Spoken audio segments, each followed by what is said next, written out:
Assalamualaikum. Hampa. Anu, tangan kita. Hampa nampak. Tadi tak boleh angkat tangan tu, sekarang ni dah boleh angkat tangan sampai bawah ni. Anu, siapa-siapa yang saraf ni, bawah ni. Kita buat tunjuk sikit hampa. Anu, kita nak dalam masa 3 hari ni Pak Noh kita boleh jalan balik. Anu, saraf Pak Noh kita tu dia. Kak tak pakai sarung tangan nampak sebab darurat tu. Sebab Kak nak cari orang senang untuk Pak Noh kita. Boleh tahan tak? Boleh no, insya-Allah. Ni dekat sini pun cekam sikit. Mentang. Mentang ni. Tak ada tangan tak lengkap untuk kaki dekung ni.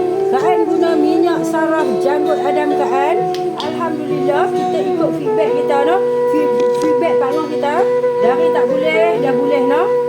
No, orang yang saraf nampak yang mana tak boleh angkat tangan lembek gini macam ni. Ni bawah ni. Tu. Ni bawah ni orang saraf dia sekarang ni.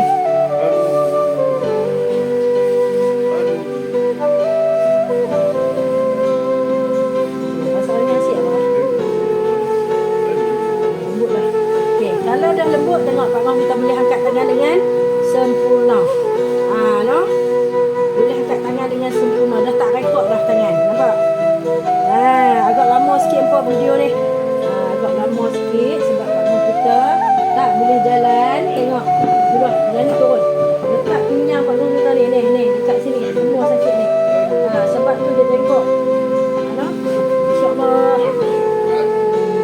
Okey. Sahabat-sahabat yang tengok ni. Tolong doakan Pak Noh kita. Cepat sembuh. Cepat sembuh. InsyaAllah. Banyak. Aduh, no. Tengok no. Urutan percuma apa. Tolong doakan Pak Noh kita cepat sembuh. Okey, angkat mak tangan boleh lagi. Dua belah angkat tangan. Alhamdulillah hampa. Alhamdulillah, syukur sangat-sangat. No, kita kena cari no. Ni Pak Noh kita ni kena cari. Ni, pasal tak sampai ke kaki. Pasal sampai kaki. Belaknya rasa. Okey, belah ni rasa tak? Belah tu kata nampu. Yang ni saraf saja no. Ni. Tu, nampak tak? Tu, saraf. No? InsyaAllah hampa Pak Noh kita boleh jalan nanti. Ya Allah. Aduh. Dia rasa sampai ke ibu jari tak? Rasa tangi je. Sebab dia dah belok, no? Okay. First time apa? First time, no?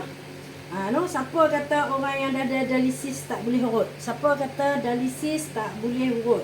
No, tiup ada dekat dada hamba. No, tiup ada dekat dada Pak Noh kita. Okey, Pak Noh tidak hamba. Tidak. Okey, tiup ada dekat dada hamba. Tapi kita tak kacau pun tang ni. Kita kacau yang tak ada. No, Pak Noh kita perut pun keras ni perut ni. Buat lembut. Tak boleh. Tak boleh taruh ni. Okey, yang ni huruf pertama nah. Huruf pertama insya-Allah kaki pun boleh angkat. Rasa lega sikit apa? Rasa lega sikit tak? Rasa lega sikit kan? Okey. Okey, kita tak kacau dekat sini noh. Siapa yang saraf, siapa yang buah pinggang dah kena cuci macam ni, boleh minum jus halban untuk dalaman. Okey, Pak Noh rasa selesa sikit kan? Okey, hampa tolong doakan semoga Buat perut. Bagi perut lembut. Okey, Pak Noh kata suruh buat bagi perut lembut sikit. Okey, kita buat. Kaki boleh gerak lagi. Gerak tengok kaki.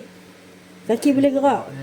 Alhamdulillah lah. Dari tak boleh gerak dah boleh gerak. Alhamdulillah lah, betul tak? Okey hampa, kita tolong doakan Pak Noh kita. Kaan satu hari, Kaan buat amal no dekat Pak Noh kita. Jumpa lagi dengan Kaan. Assalamualaikum.